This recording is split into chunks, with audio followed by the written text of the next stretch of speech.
Before we begin today's video, I would like to introduce you guys to a couple things I picked up during my free time. The link to these things will be on the side of the video and will be in annotations, so if you want to give them a look while the video is playing, you can click on them and check them out real quick. The first thing I want to talk about is a certain collection of songs that a YouTuber named JX Mixer Productions has made. He took a couple of songs, not the whole entire original soundtrack, but a couple of songs from a PlayStation 2 game called Mega Man X7 and made them in two versions of 16-bit format. There's only, I think, 10 songs, and they're not all the songs from the game, but they're certain songs, and each song has a different version. As in, they have a Super Nintendo version and a Sega Mega Drive version. So it's not iPod worthy, but it's a really good remix or downgraded version of the PlayStation 2 songs. I actually recommend you go check it out. Link will be on the side. A band I've been listening to called Starship Amazing, who's one of their band members, who's a video game reviewer that you might know, called the Happy Video Game Nerd, has just recently released an album called A Man Who Made a Choice.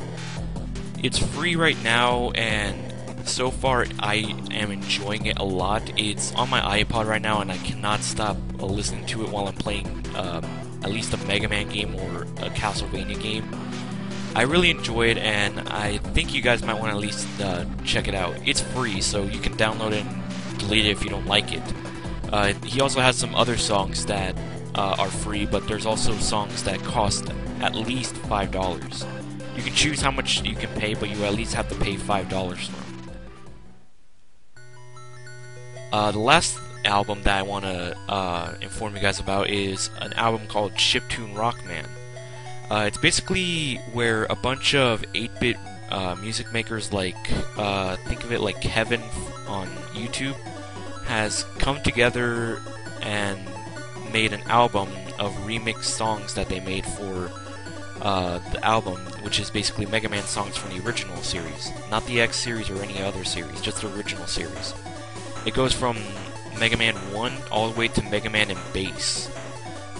They're all in 8-bit form, and they have their different styles, so not many songs are going to be the same. They're all going to be in different styles. Some go from techno to rock and such. It's not iPod worthy either, just like the Mega Man X7 16-bit remix, but it is something good that you might want to check out. Maybe listen to it a couple of times and, enjoy it.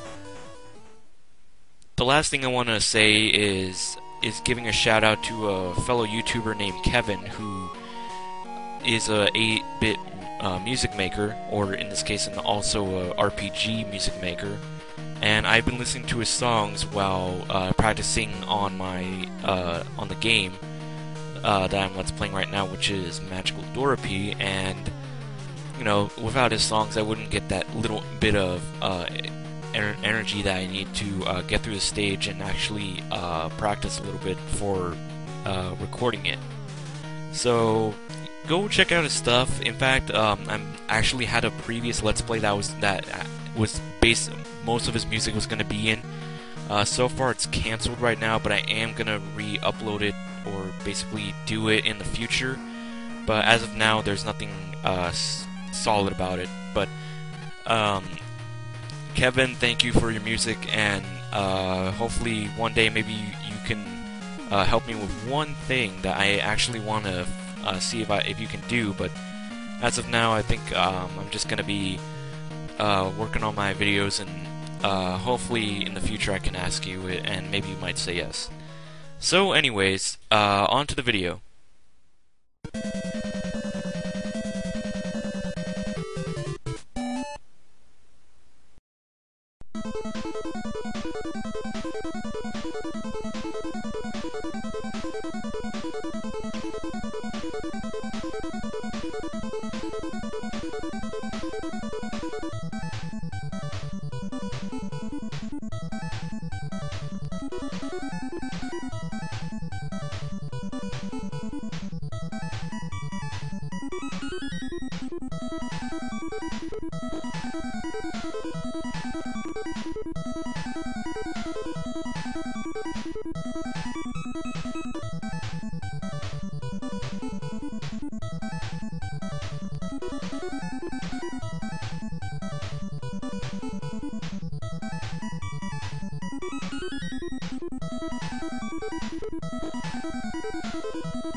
Alright, welcome to Stage 2.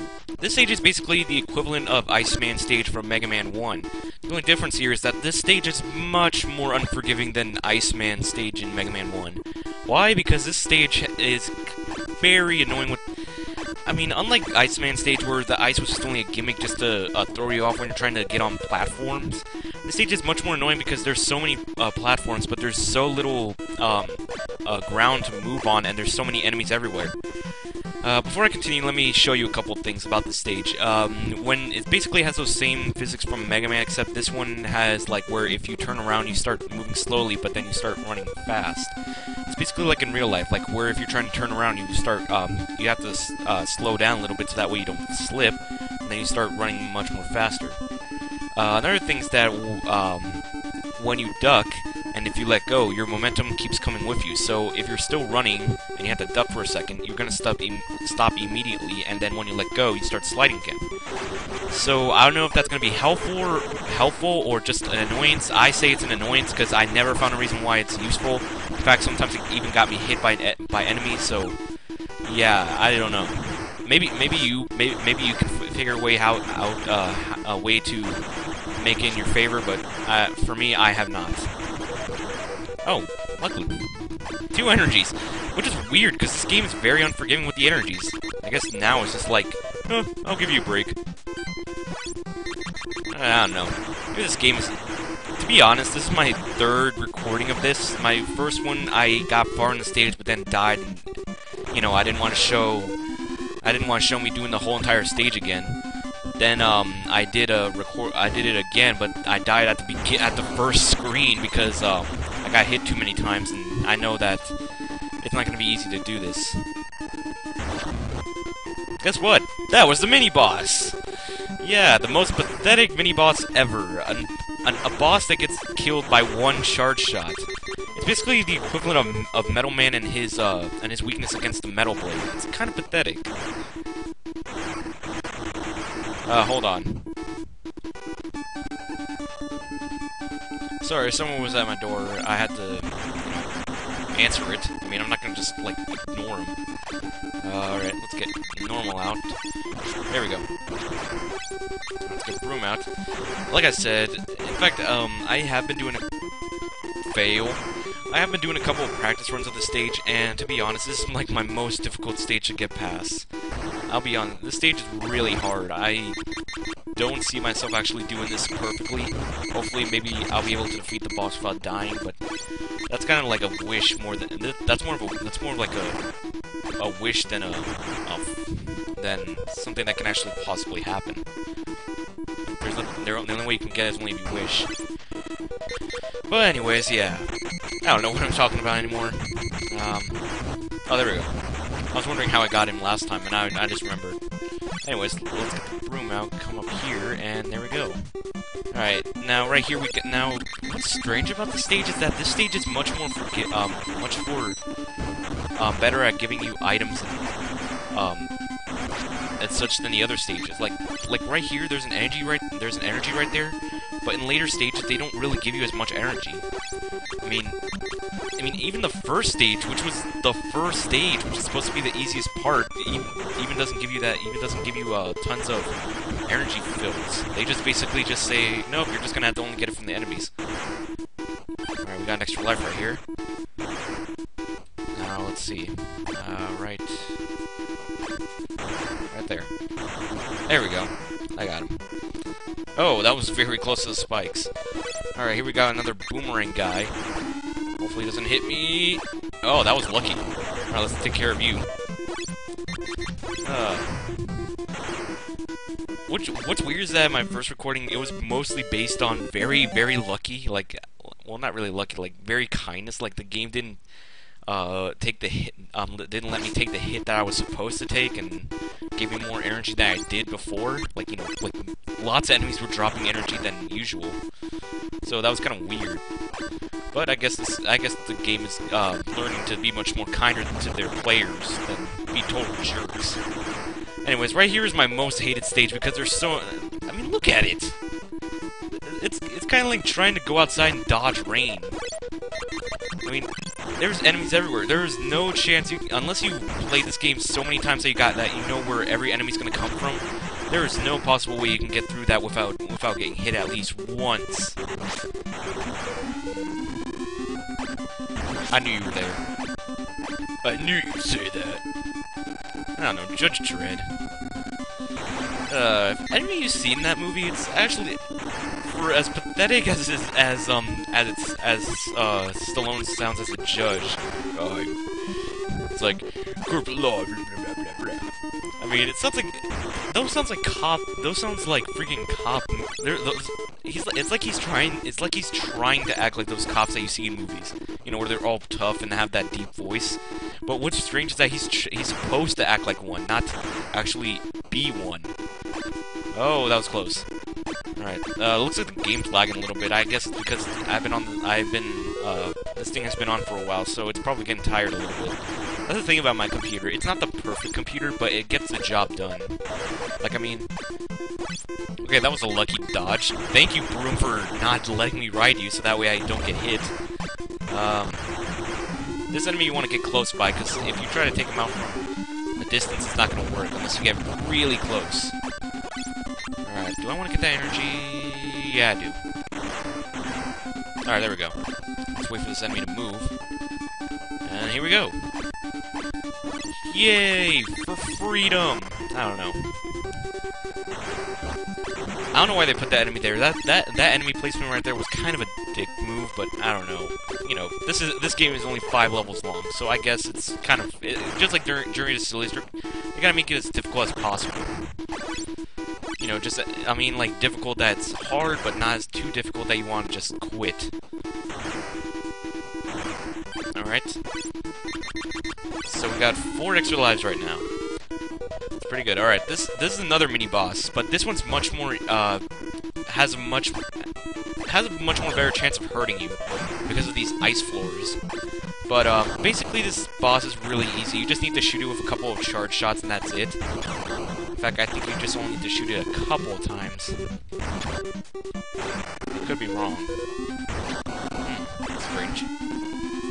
For some reason, when I was playing this on my second recording, this boss was much more this mini boss was much more shorter, like that. Except it took like maybe 4 less shots. But I don't know. Maybe this game has a random health meter or something. And how did I? Okay, for some reason I just like stood on the side of the wall, like I was Spider-Man. I don't know. Magical Honica has Spider-Man powers. I don't know. Anyways, right here we got a lot of starfish everywhere, so that was very painful. Get rid of you guys, because it's gonna be annoying. Come back here. Die! I don't know. Die right now. There you go. There you go. You're learning.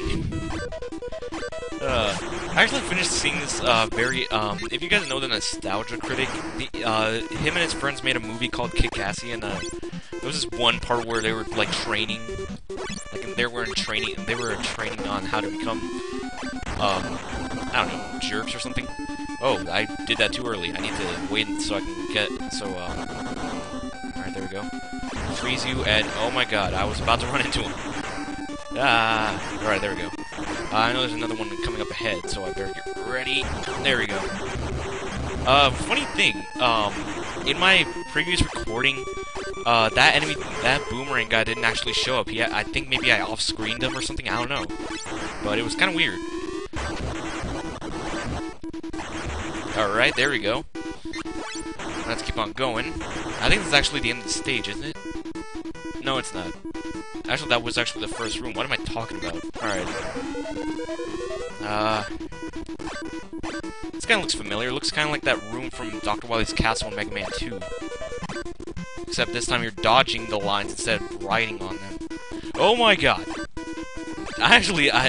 For as many times as I as I practice this stage, I have never gotten used to having to dodge that one. Luckily, I actually did. Alright, so we got another one of these ceiling enemies. Momentum! Oh, it didn't work. Alright, maybe I have to not move and then... Oh, god. There we go. Alright. We're almost there. Got a mini-boss here. Whoa, or a pathetic boss. Maybe he's supposed to be like a regular enemy, but they just try to make him into a mini-boss. I don't know. Just like the beginning of the stage, they just try to make it as difficult as possible for you to get through this place. Alright, I think this is the end of the stage. So, here we go with the boss. Alright. So this boss is kind of weird, but you be the judge as soon as we start fighting him. I'm gonna save state right here, but you know, just in case, because it's actually pretty difficult for me to fight him. So yeah. Enemy bio up. This is Yukimaru. He is the second boss of this game. He has 90 HP, 60 strong, and his high speed is 20. Unlike Thunder Knight, he doesn't have shots. Instead, he has a physical attack called Chibimaru attack, where he turns into little tiny versions of himself, while one group of them chase after you, while the other comes out off screen and tries to attack you in a high-speed shot. The only way to dodge him is only to go up into the corner and jump as soon as you see him on screen, and have to jump again when they come back after you. This boss is not relatively hard because he has very low HP, so it's very easy to kill him with charge shots. And the best thing to do is stand under his ice cubes when he stomps on the ground, so that we have more time to shoot him. And the message from your friends is, fight!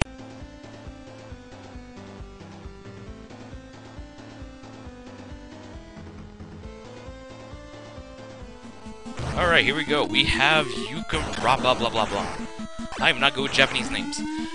What he does is that he practically turns into a bunch of set of balls, and one set just chases after you, the other one just aims at you and shoots you from random. He's not very difficult. The only problem is that having to dodge that row of balls that he turns into. You just really want to try to charge shot him as much as you can. Besides that, I think you'll be fine. Ouch, and I am not doing a good job of that. Wow, yeah, I'm actually not doing a really good job. Yep, in fact, I died. Luckily, seeing as this is it's not a very difficult, but, you know, kind of tedious, kind of, difficult to last kind of boss, I guess it's fine for me to use save states in the stage, at least. Because he's not a hard boss, he's just very annoying. You know, how it's kind of hard to get some shots into him without getting yourself hurt.